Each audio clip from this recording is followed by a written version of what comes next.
Well, all right. Welcome everybody to another episode of Hot Seat Automotive Podcast. Your buddy CJ here.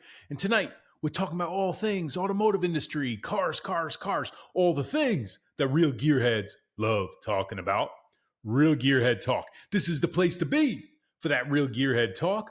Welcome back to all of my subscribers. You know your buddy CJ loves each and every one of you. Thank you so much. If you're new, give me a like and subscribe. Around here, together with your buddy CJ, we talk about all things exotic cars, classic cars, muscle cars, the history of the automotive industry and the hobby, what's going on in the modern automotive industry, automotive events, motorsports, you name it, we talk about it. If it has four wheels and an engine, we talk about it. Oh, heck, we even talk about EVs. Come on, ain't no haters here. Welcome to Hot Seat Automotive Podcast. Guys, let's get right into it. Tonight, I thought we'd have a bit of fun. What do you think? Tonight, I want to ask a question. Can you be cool in a minivan? I don't know. You tell me. Can you be cool in a minivan? We're going to talk about it, and we're going to have a few laughs while doing it. Guys, here on Hot Seat Automotive Podcast, that's what we do. And first things first, if we're going to talk about minivans, we kind of have to go way back. Let's go back to a time before the minivan and the predecessor. This is the predecessor to the minivan. We're talking about the station wagon, the family truckster, the mom wagon. Are you kidding me? For a whole generation of young people, this was family transportation, the station wagon. We're talking about 1960s, 70s, 80s, early 80s in particular. In North America, chances are you spent a portion of your youth driving around in mom's station wagon, going on family road trips, like Family Vacation. Remember that movie? National Lampoon's Family Vacation. If you're a car guy and you like comedy, go back and watch Family Vacation. Come on. With the family truckster, right? The station wagon. In all seriousness, folks, what were these cars? These cars were basically extended full-size sedans. Big, heavy, mostly V8, rear-wheel drive, okay?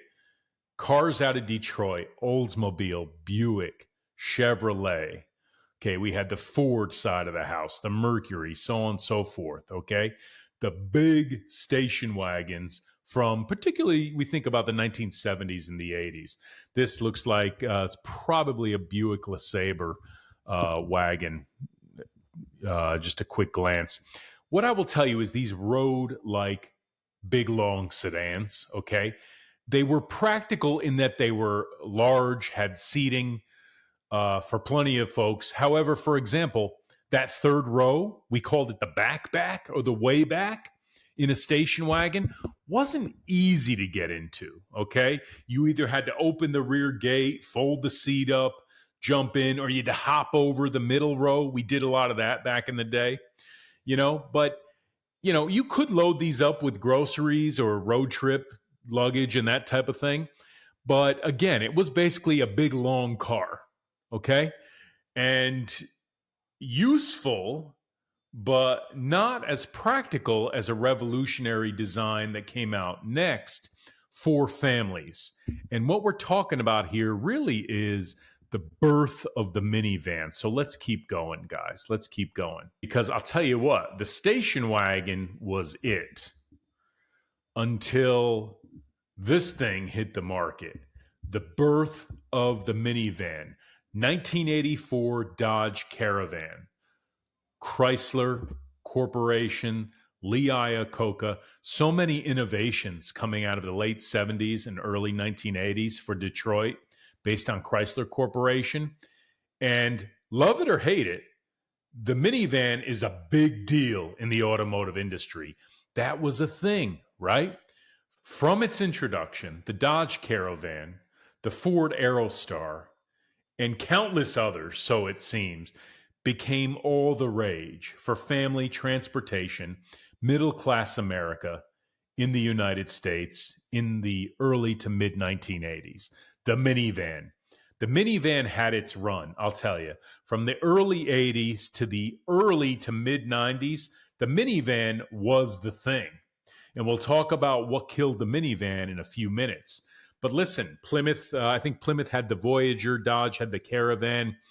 There were so many of these. This is just such an iconic vehicle from that era. A lot of you who grew up in the 80s or were young kids in the 80s, those of you who are moms and dads in the 80s, you probably logged some hours in a Dodge Caravan or in a Ford Aerostar. Either that or you were a layover still rocking your Buick LeSabre station wagon. But, we asked the question tonight, can you be cool in a minivan? These were not cool vehicles.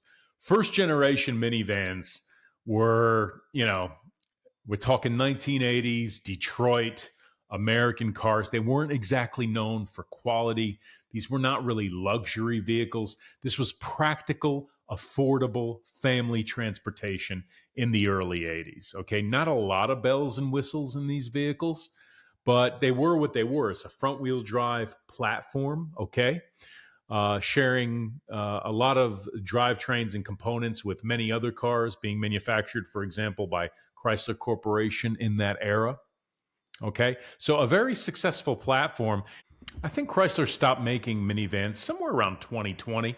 So again, there was a solid run there by Chrysler and other manufacturers in the minivan business, but it was a thing. I'll say mid 80s to mid 2000s, minivans were certainly a thing, but in my opinion, they kind of peaked in the 80s. This was a big thing in the 80s, and then into the early 90s was the minivan. Reliable, cheap, economical, family transportation.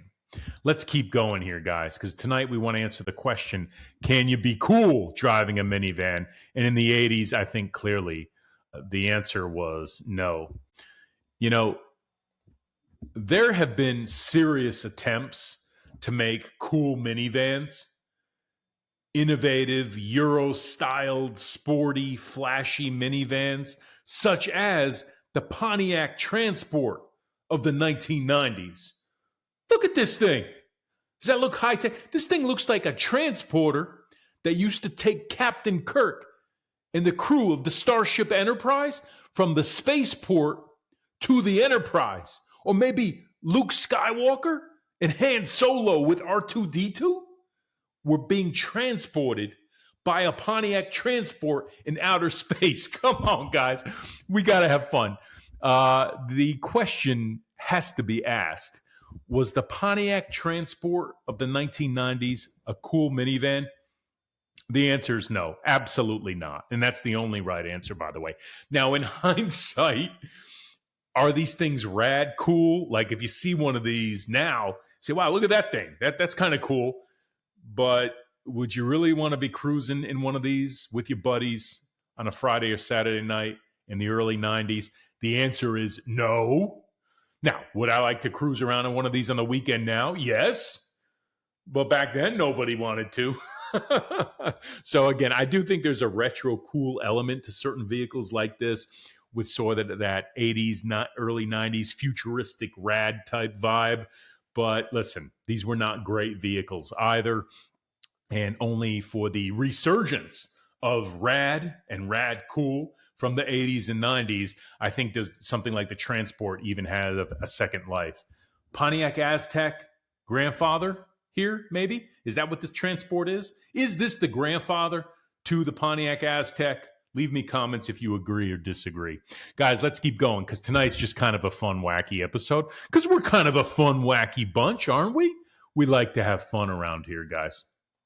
If we're talking about minivans, here's a Chevy Astro. First of all, back in the day, anyone driving a Chevy Astro van like this was sketch. Like, is this cool? No. This is a comfortable family adventure wagon.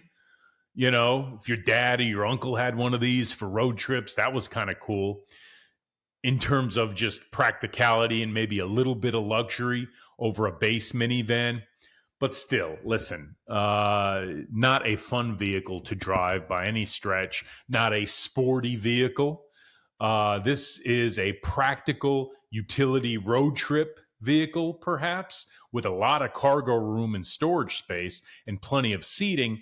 But again, is there a cool factor to it? Absolutely not. And in fact, anyone driving one of these today, you sketch. That's creepy. Don't drive a Chevy Astrovan like this today, people. It's creepy. Come on, we're just having a good laugh, guys. We're just having a good laugh. Leave me those comments. Hey, let's take a look at this, because now, in all seriousness, guys, you can't talk about the minivan. You cannot talk about the importance of the minivan in the automotive industry without talking about perhaps the greatest minivan of all time, which is the Honda Odyssey, regarded by many people to be just the best product in the category. Real talk. Now, I wouldn't be caught driving one. I know people who swear by them. Listen, I raised my kids already, and we never had a minivan. I rented a couple minivans on family trips and that type of thing. And again, I found them useful, good utility. If I was buying a minivan, and I think lots of you out there will have to agree, leave me comments, the Honda Odyssey is the one to get. Now, these vehicles do command a bit of a premium. They retain their value pretty good. Why? Because they're really solid products. It's a Honda. It's built well. It does exactly what it's supposed to do. It's feature rich. Now, can you be cool in a Honda Odyssey? And the answer is absolutely not. No way. This is definitely one of the best products on the market in the minivan category, but these are not cool. Like, they are useful, they are practical, they are reasonably priced, they are well made, they do everything well that they're supposed to do. They're great for hauling baby gear and kids and soccer equipment and loading up for road trips with groceries and luggage and everything else you need. But that's about it. Practical, not cool. Guys, let's keep going. Now, what discussion of the minivan would be complete without talking about the vehicle that killed the minivan? Can we all agree that there's only one answer? What killed the minivan? I'm about to show you what killed the minivan. I'm going to show you. This is the vehicle that killed the minivan.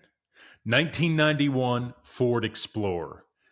There is a great significance to this vehicle, twofold. Number one, this really was the introduction of the modern SUV craze.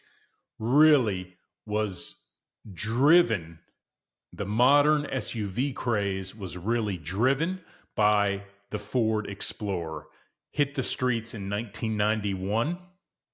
Guys, the Ford Explorer and the wave of SUVs that came after it really killed the minivan. Can you be cool in a sport utility vehicle? Yes. They're practical. There's a fun element to them in terms of styling and design. There's the rugged off-road capability, if you will, that I think adds to that fun factor. The practicality is there, the storage space. Okay, good in all weather, available typically in all-wheel drive, four-wheel drive vehicles. A lot of these vehicles have pretty good towing capacity, okay? So the SUV is what killed the minivan, and specifically the Ford Explorer being one of the most historically significant SUVs of our times. You can't dispute the fact that once this thing hit the market, nothing would be the same. Long gone are the station wagons of the 70s and 80s once the SUV hit the market, and the end was near. Although we didn't know it at the time, the end was near for the minivan once the Ford Explorer and all of the following SUVs started to hit the market. I just wanted to come on here tonight and have a little bit of fun talking about, can you be cool in a minivan? And the answer is no. No, you can't. Practical, useful, economical, family transportation absolutely ticks all those boxes. Cool, fun vehicle? Absolutely not. No way. And then the second question of the evening, what killed the minivan? There's only one answer. The answer is Ford Explorer, 1991. The SUV craze was upon us, and the world would never be the same. Guys, go to any parking lot at any Costco or ball game or supermarket anywhere in the United States and look around and count the SUVs. Get that number. Count up all the minivans, get that number. Count up the sports cars. And SUVs will win out all day, every day, anywhere in the United States. Well, maybe a few exceptions. But in all seriousness, the SUV is the heavyweight champ of the automotive industry. And it won out over the station wagon, even though those of us who grew up back in that era still think that they're cool in a retro way. Minivans, are they cool? No. But they are practical. SUVs, listen, the SUV era. We are in the SUV era. Guys, that's about it for tonight's episode. Leave me those comments. Give me a like and subscribe. Just want to come on here and have a little bit of fun with all my friends out there. Hit me up on the gram, Hot Seat Gearheads. And until I speak to you on the next one, peace.